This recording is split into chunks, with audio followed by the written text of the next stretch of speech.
People's Depot podcast. We have a wonderful podcast in store for you. As you know, People's Depot is all about helping businesses grow and expand. We do that through insanely profitable niches. We do that through wonderful resources and world-class training. And what we want to do today is bring to you a show that is going to be informative, and it's going to be about gold and silver. Now, as you know, gold and silver is one of my passions, as well as healthcare. That is a great passion of mine. And today we're going to be talking about just gold and silver. And we're going to talk about it as it relates to numismatic coins. Now, numismatic coins are just a simple word for collector's coin. And a lot of people don't understand them. So what I thought we would do is actually share some information about what makes this coin valuable.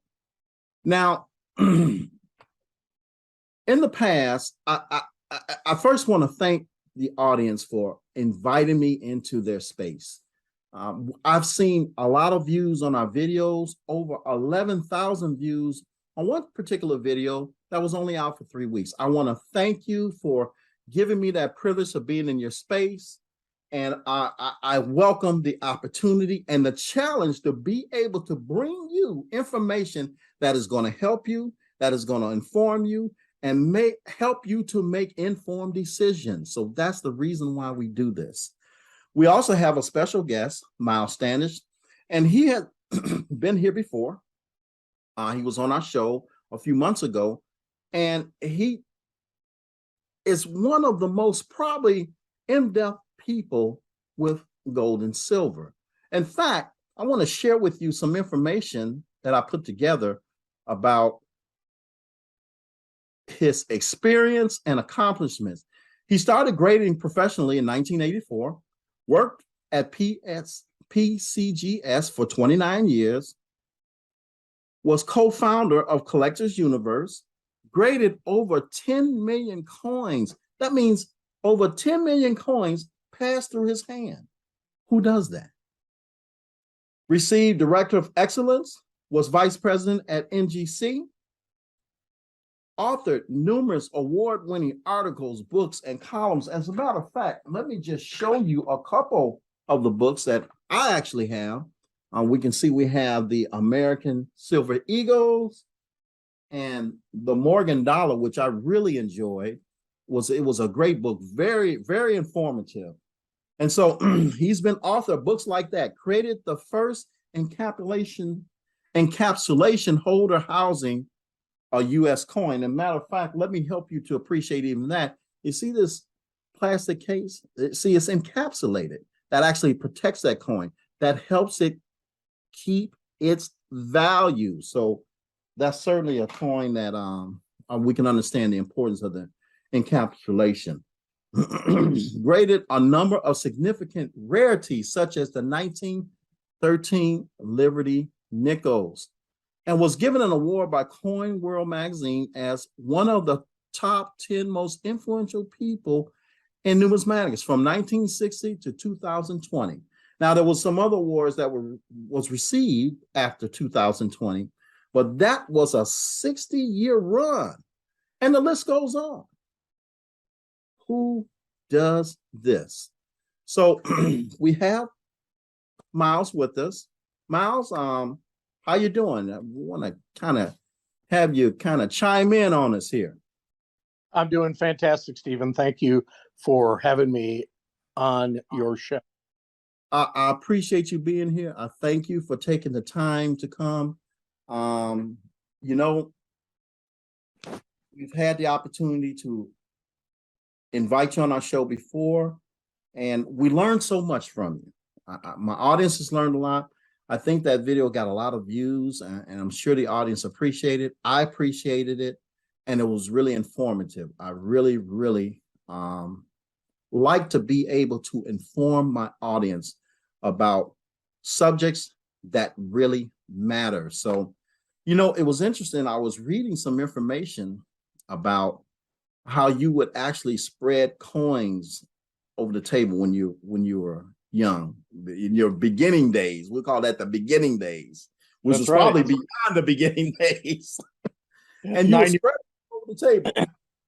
I was 9 years old. That was lawn mowing money. And it was it was the great igniter to teach me focus at a young age. Yes, and matter of fact, that's what it said. It was teaching you focus. Now, you know, I'm glad you made that statement because I think I was reading something that said you were actually credited for picking out. I think it was a penny, and it was a minute error that actually showed that it didn't have the value that people thought it did. Right. It was an altered coin from one date to another. To the altered date, it would have been very, very valuable, um, but it proved not to be genuine. So that's the type of work of spoiled dreams that sometimes my efforts cause for people. Uh, yeah. So if you want to find the truth, sometimes it doesn't feel good, and that's been some of my life's work too. Being an expert in the field of determination of authenticity and condition. Yeah, but it's a necessary business that you do Mm-hmm. because it does make the difference of picking out the coin that does have value, that does have meaning. And that's what we really want to talk about. You know, a lot of people wonder what is the hype behind a numismatic coin. And I know that sometimes, and you can correct me if I'm wrong with this, but sometimes rarity adds to its value, the design can add to its value, and the history or the story can add to its value tremendously. Am I right or wrong?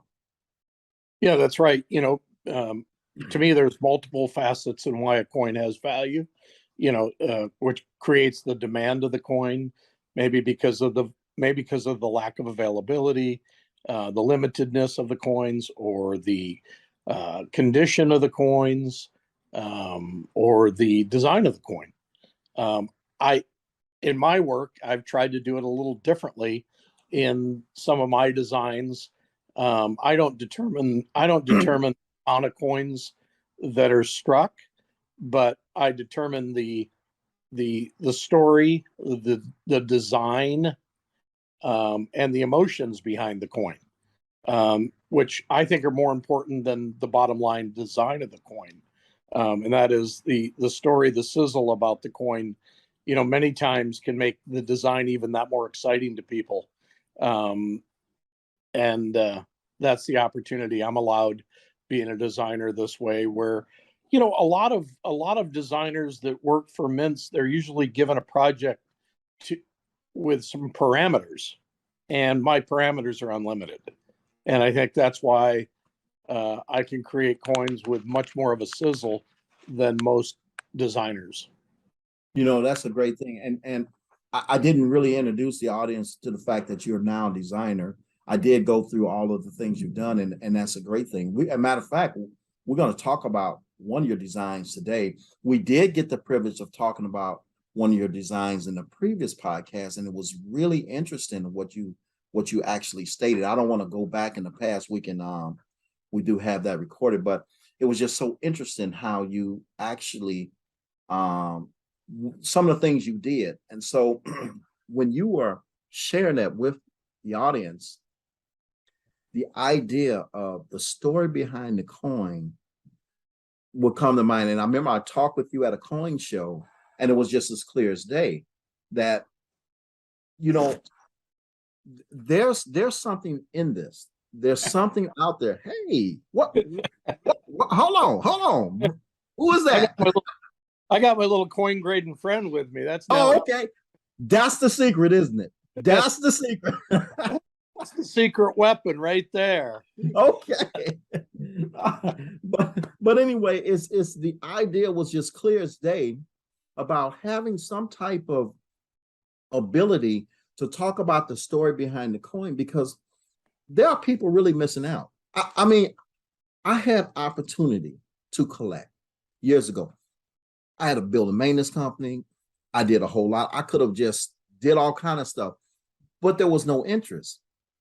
And as I began to work with one of my collaborations that deals with gold and silver, I began to appreciate the importance of the coin, especially a numismatic coin, because one, how it can increase in value so much, but the reason why. I mean, there's stories. I mean, it tells a story, it's history. It's something when you pick up a coin, especially I think we talked about the Morgan dollar coin, the history of that coin. If you have that coin in your hand, you're there. You are a part of that history. But because of that, it helps with the value.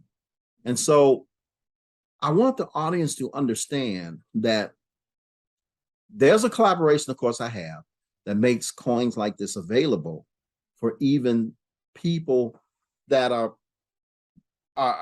not. I mean, this used to be something for the wealthy, as it were. That was kind of how it was deemed, or whatever the case may be. But the average individual can actually be involved in this. But the average individual needs to know why they would get involved in this. Who's going to get one of these coins without knowing the reason why?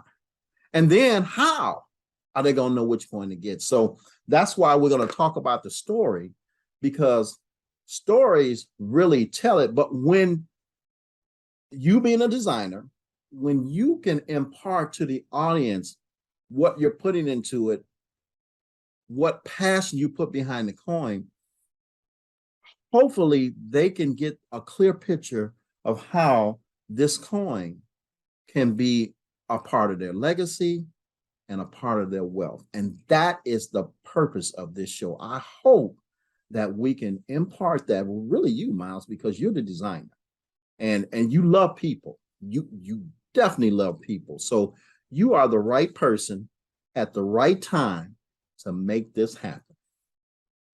So I want you to tell it all. Well, thank you for the kind introduction. I appreciate that, Steven. And I appreciate all the listeners that have curiosity, about numismatic coins and collecting. I take a lot of time to ponder a lot of ideas, and many of my ideas are transformed from life experiences. And if you want to take the two coin series that came out in 2020, which was the White House burning series. Okay, now before you talk about it, I'm gonna just kind of show the audience how that coin looks. I had a laminated an image so they can kind of see. This is the 1 ounce, and then this is the 2 ounce. You get an idea, and then I'll show it again after we finish talking about it, so they haven't. Now you can kind of elaborate on it. Yeah, that idea came from actually a personal experience in 2019. I'd been to the White House before, but I felt like I had an experience in 2019 that I had never had before. I'd been invited by a close personal friend who had set up a nighttime tour of the West Wing, which entails both the James Brady press room that you see on news channels all the time, where they have press conferences. They've been doing those for 40, 50 years from that area of the West Wing. It includes the Oval Office, the Rose Garden, and this tour entailed basically covering all those areas, roughly about 8:30 at night till about 10:15 at night. Wow. And it was a real privilege just to see the White House in a different setting at the nighttime. It's not. People always wonder. The White House must be some palace. You know, it's great American history. It's not like it's I mean, it's obviously tidy and neat, and it almost has a military um, comfortable feel about it.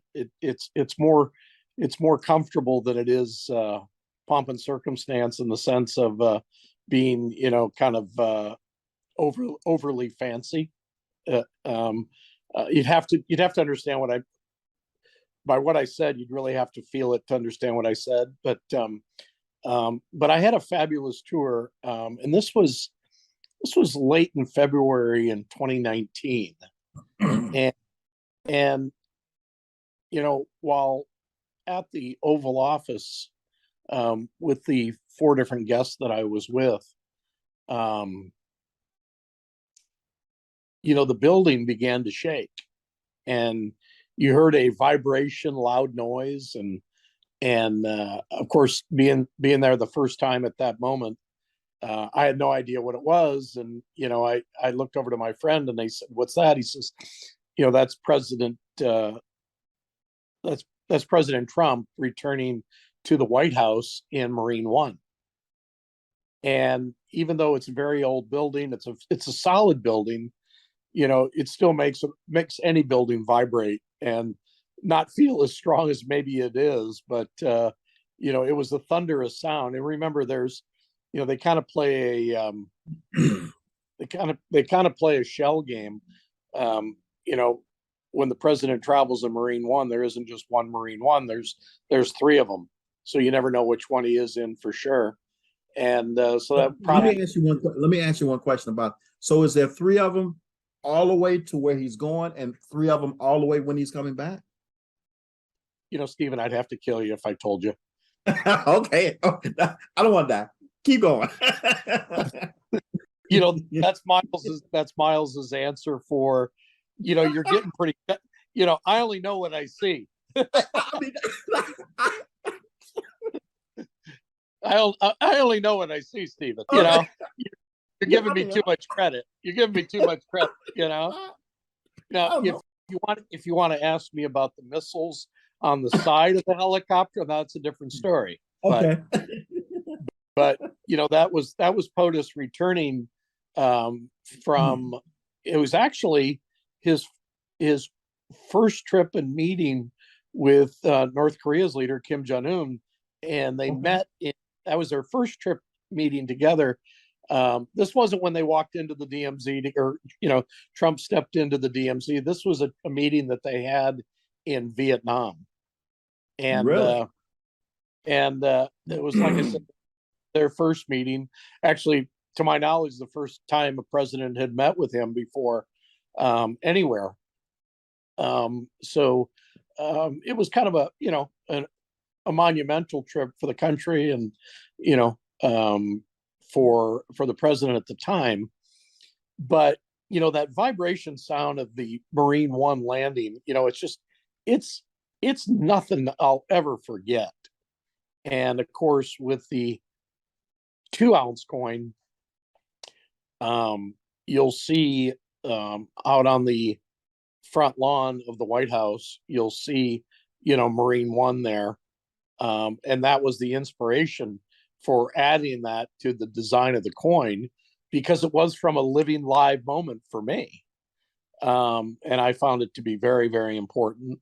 Of course, the 1-ounce coin that has Dolly Madison on it is, it's a whole nother story of the history of the White House.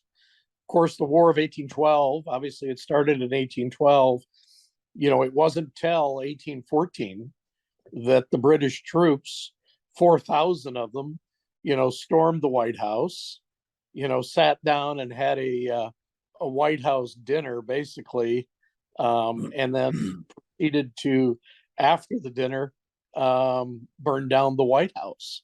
And that was 1814. So the reason Dolly Madison was very, very special and near and dear to me is because prior to them arriving, she escaped and had packed up all the fantastic artwork even down to the most famous art painting of George Washington, had them all removed from the White House before the British got there because they would have just destroyed it all. Really? Yeah. And, even to this day, on the Truman balcony upstairs, the walkway to that balcony, there are char marks still in the timbers that were saved that, have never been painted over, but just nothing more than a remembrance of that fire of 1814. That was a piece of history I always knew about, and it was always significant to me that they left it that way. But it's kind of a special, if you know what it's like to have goosebumps. When I felt that trembling sound of Marine One returning to the White House and actually being at the Oval Office at the time, it's just one of those life experiences that is near and dear to me, and I'd never forget. Wow. And of course, we can never forget, obviously the War of 1812. Some people don't know about, some people do, but how the White House was nearly destroyed at that time. Yeah. Obviously, I haven't been to school a long time, so we learned that in school. I can tell you in public school, I can't imagine I was out sick that day, but I don't remember them telling us anything about the War of 1812, to be quite honest with you. That's something I learned later in life. When I was in school, I graduated from high school when I was 16. And I was just on a mission to be this entrepreneur. What I did is I took American history as a summer school. So it gave me the credit to get out. But I had an instructor that was very passionate about history. And I can remember him today. He would do his pen. Let me see if I have it. He would always do his pen kind of like this. And he would walk around and he would talk, and you could just tell he was passionate. And I remember him talking about a lot of those dates. Now, I know maybe children, youngsters don't get that now. I don't know, but he was into that. I remember, and I didn't like history. But when I got through with his class, I had a fondness for history because the passion, it was just unreal. So now, that date would never mean anything to me. But if I was there at that time, experiencing what you were experiencing, that would have brought that back. Mm-hmm. And then you can really appreciate what you learn. Because a lot of times when in school, we say, we ain't going to never use this. But when you have certain experiences, you're glad that you had that education. Mm-hmm. Because it brings to mind some things that, this really, you got a chance. I've never been there, so I've never had that privilege, but you had a chance to look at some charred wood from that period. You could have, I'm not going to say you could have, maybe you were there where you could have touched it or whatever, but can you imagine being there and then reflecting back on what you may have learned? That's almost like there in the moment. And so I can tell you, just a matter of a week ago, I was traveling in Europe, and I was standing in the middle of the Colosseum, mm-hmm. and feeling about the same way, of what went on there, 1200 plus years ago. The Colosseum, where there was, a lot of battles, obviously, a lot of Christians fed to the lions and tigers there. Obviously, there's just a vibration of history that, I felt that walking every time I've ever been to Rome, I've always felt that way. It's such a close your eye moment and think about it, of how this place was 1200 years ago. Even as the sun set, you could think about what the what the battles were like during that time, you know, in the late afternoons and early evenings, that they would have battles there. And the ending of the day there, you know, was pretty, it just had a sense of feeling there of so much history. And the White House felt the same way to me. There's just so much has been said and gone on between these walls, you know, um, that, you know, that's why history is so fabulous. You don't want to change it, but you know, you want to respect it and learn from it. Yes, exactly. And that's what we should. It learns us, it teaches us where we came from. And to a certain degree, it helps us to get to where we're going. Sometimes we avoid mistakes in history, and then there are times we just repeat the same thing. Right. But when you look at this White House coin, now I see Dolly Madison here. That's the image. That's the lady that's here, correct? And so, and then you have the fire of destruction, not completely destroying it. So what prevented it from being completely destroyed? Oh, it, it, it got down to the timbers, the base timbers of that building. Okay. So basically, as far as they were concerned, they did their job. Yeah. Oh yeah. They accomplished what they wanted to do, you know? Yeah. Yeah. So it's a nice coin. It's a nice design. What'll happen is I will show images throughout this podcast video of the coin so that people can really see. And as you've spoken about certain things, that's how we really render those images.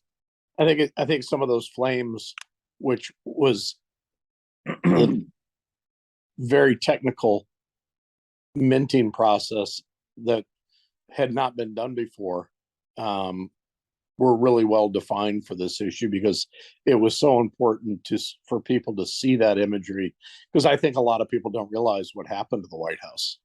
Yeah. And this coin tells a story. Especially not only they always have a story card. Usually a story card kind of looks like this and sharing with the audience. That's Sure. kind of a card. And behind this 2-ounce coin, we have a story there, and it will come in a card. But they always have a story card, but the actual coin itself and your coins tell the story without even seeing the story card. I But mean, you know, you that story card that you have right there, it's got a QR code on it, which will take owners of that coin to, actually, the first time ever a coin has been issued, to my knowledge, with a QR code, where it would take them to a video to tell the story of the White House. okay. And I was, you know, I've always been proud of the marketing that 7K does, and you know, I just thought that was a fabulous addition for people that own those coins to see that video. Yeah, and that's good. And you know, now you are designing for 7K exclusively. Yes, I am. Um, Been over 50 coins now. yeah, you mentioned that. Now why are you designing for them exclusively? You know, Why not with other organizations? well, to be quite honest with you, you know, they um they allowed me to do my first coin, and because they gave me that opportunity, I just said, you know, I'm not going to design for anybody else. I'd like to exclusively design for you. And it wasn't anything that was a demand placed on me, but I just thought it was one of those, um, you know, good relations type thing, because they had entrusted me with the design that I had come up with and the ideas, and we move forward on it. And you know, I've thought highly of the company and the organization and the management people, that I felt like this is the place that I want to do great things for and help see it succeed like it has. And I, you know, I met the team from 7K in mid 2019, and I believe in what they're doing. Good. You know, I asked you that question because I wanted you to actually elaborate on that because they are a great team. Um, I don't always speak about 7K in my podcast videos because I don't want to influence people the wrong way on certain things, especially without even getting permission. But 7K they are great people. They're exceptionally good people. And it's really hard to always convince people that you're dealing with the real deal. But when they have a person like yourself, that's actually, you can make your own decision, but has decided that you're going to work with them exclusively because of one they gave you an opportunity, but because of the loyalty there, it really speaks volume as to who they are. It really does, and it speaks volumes of you too. I've learned a lot about you, Miles, and I appreciate a lot of things about you. Now, back on what we talked about. We talked about when you were a kid or a youngster, you spread those coins out on the table. Do you think what you were doing in learning how to actually identify certain things on coins and pick out um, important details, do you think that has helped you with your designs? I think if you go back to that period of time on learning focus, um, focus, obviously developed more and more over time. And I started looking at, you know, coins on a daily basis and with more and more appreciation for them.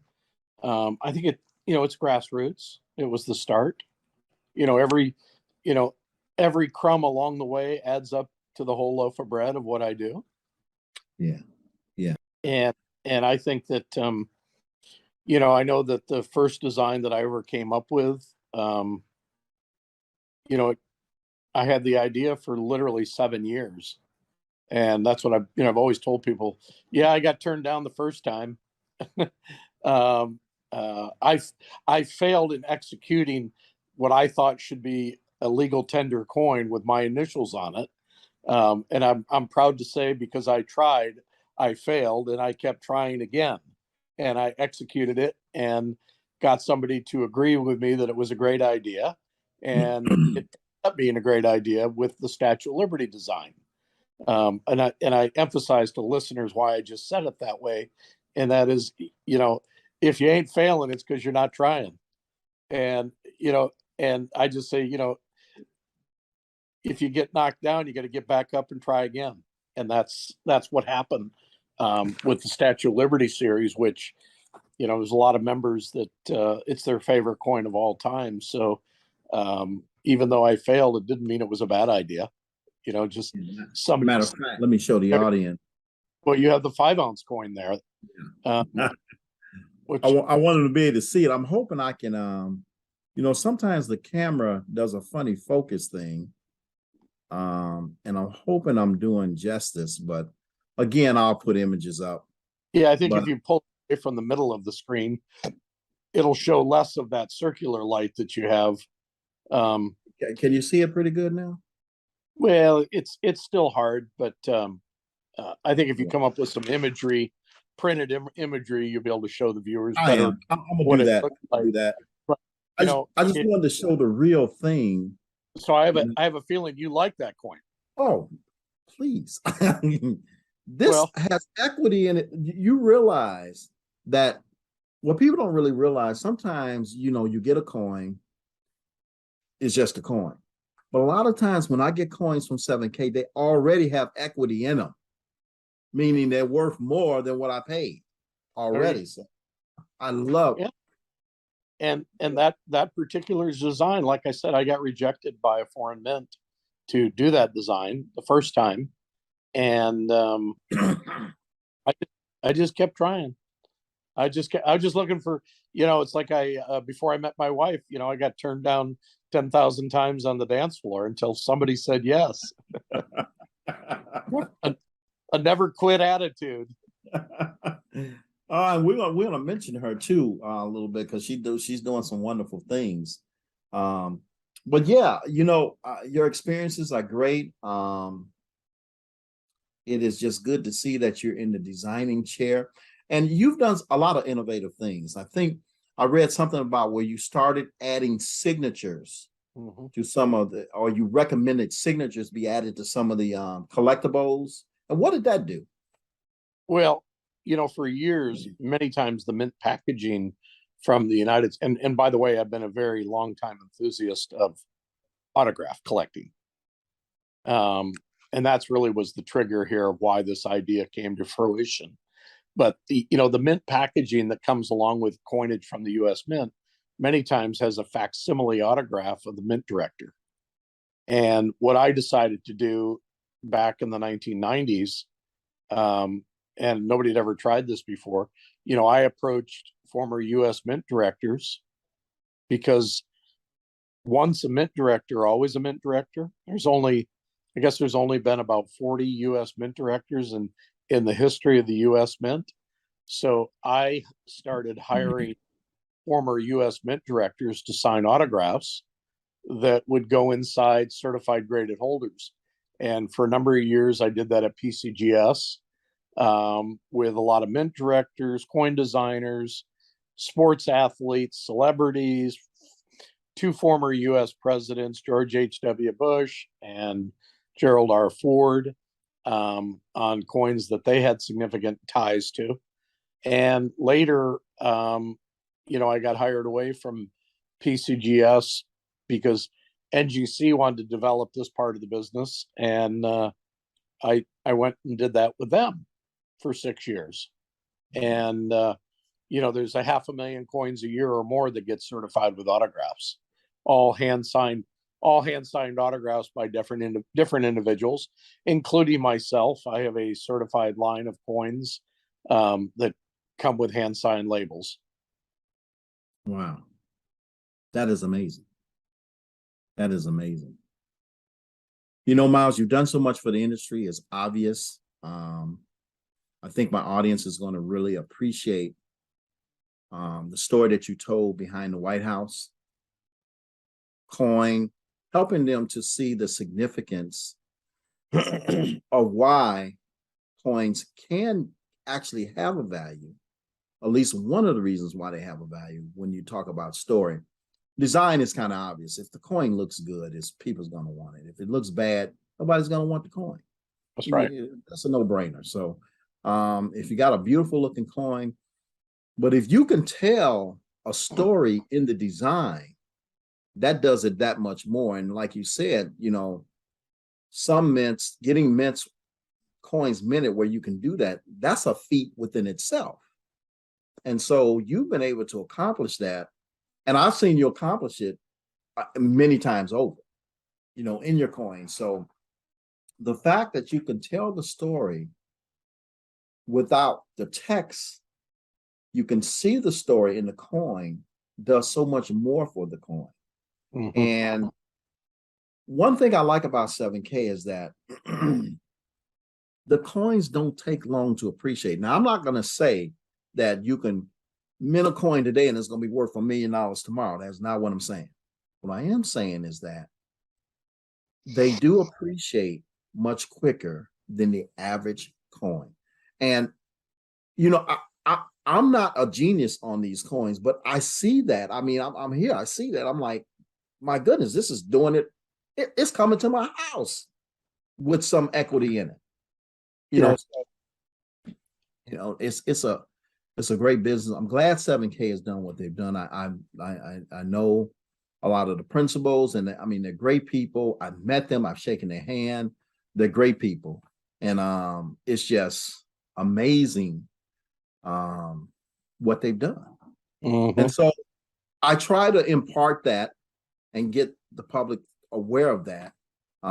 You've helped me do that through these podcasts, and I thank you for that. I can't say enough about you, Miles. Well, thank you, Steven. I appreciate it, and always appreciate seeing you, spending time with you, and visiting with you about gold and silver, numismatic items, and talking history and talking story of life. It's fun. It's fun. It's fun. Now, you know, your wife is doing some amazing things. She's actually started the Standish Foundation. Am I correct? Yeah, Is she has the Standish Foundation for Children, and it's 13 plus years old now. really? Wow. You know, I was doing some reading and it talked about how she would go overseas to middle income and less income hospitals to help kids. Mm-hmm. Now, the help she was doing was actually bringing play to the kids, real life play. Yeah, there's with a lot of chronically ill children, or children that are going through surgeries like cleft palate, or they're having earlobes put on because they were born without them. Kids still got to have activities to keep their mind stimulated, which obviously makes the healing process so much easier, and the stress and the pain of going through surgery. There's a few hospitals around the world that actually have a Standish playroom in it for children. Really? And even though I don't participate in doing those activities with kids, that's all of Andrea's work. It makes me proud, very proud that we can have playrooms for children to make healing in hospitals a little less stressful, a little more easier on kids, and lowering the anxiety of children that are suffering. And it's a great honor to be able to have that happen. Yeah, I worked in the medical field and worked extensively, and I can tell you, you don't know the half of what you're doing, but it is immensely great. I mean, I worked in mostly adult hospitals, but I've been in pediatric. I work with pediatrics, and those kids are so resilient. The fact that you're doing what you're doing, it not only helps them to recuperate, but it eases them. Mm-hmm. Imagine for a child that is going to undergo a major operation. They're scared. They're scared of pain, but they know they got to go on through this particular procedure. They're already hurting, or whatever the case may be. Their parents are there with them, but sometimes what we don't realize is that there are families where the parents aren't there. Yeah. And guess who becomes the family? We do. Sure you do. And so when your wife is doing what she's doing, because not every parent can be there, it has nothing to do with neglect. Sometimes it's just the station in life that they have and the situation. We live in a very difficult world. So when you do what you do, think about the child that doesn't have the family there, how abandoned sometimes they feel, even though they know a parent no doubt loves them, but they're not there. They're scared. And so they are in front of people they don't even know. Mm-hmm. Their parents is not there to protect them. When you give them that play, that gives them the ease, and they can actually have that connection. When a child gets that connection with you in the hospital, at that point in time, you are their stronghold. You are their parent. Not that you're taking the place of the parent. That's not what I'm saying. But you are giving them the emotional support that they need. So when you add play to it, that child, the ability for that child to heal is much easier. And even though their parent is not there, they're like, they had the time of their life. Yeah. And with your wife doing that, that's what's happening. I mean, a lot of times we see families together, and it helps the whole family. But there are so many children that do not have the parent there at the time where the child thinks they need their parent. Mhm. They don't have them there. And so I've seen this many times.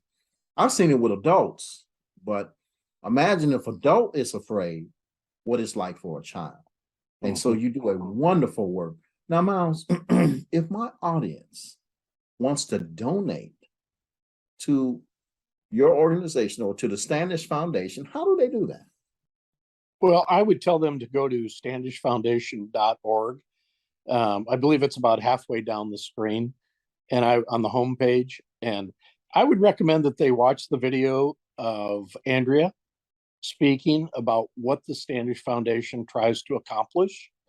And if they watch that video, let them decide what they would like to do to donate to the Standish Foundation. But I highly recommend they watch that video first to help them to make that decision. Okay. But that's where I would go, standishfoundation.org. StandishFoundation.org. Okay, real good. Now, I think you mentioned something about if a person was to make a purchase through Amazon, that they have the ability to have part of their purchase as part of the donation to your Yeah, organization. Is it still available? yeah, there is a charitable part of Amazon that if you select one of their favored nonprofit organizations, which happens to be Standish Foundation, um, you can connect that to your account. Doesn't cost you anything, and then a percentage of your purchases, Amazon makes a donation to the Standish Foundation.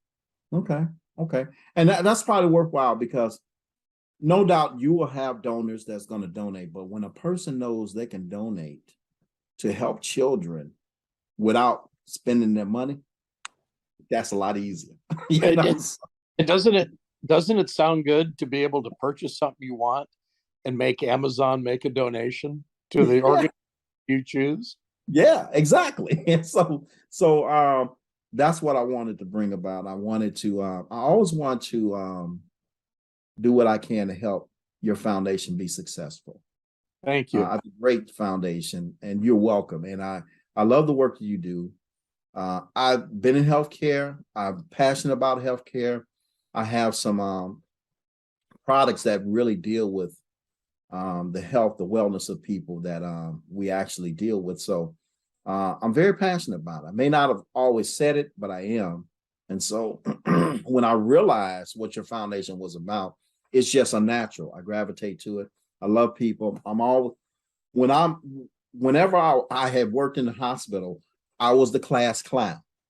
I am going to make them laugh no matter what. So Sure. I just do silly stuff. So but I really, really love people.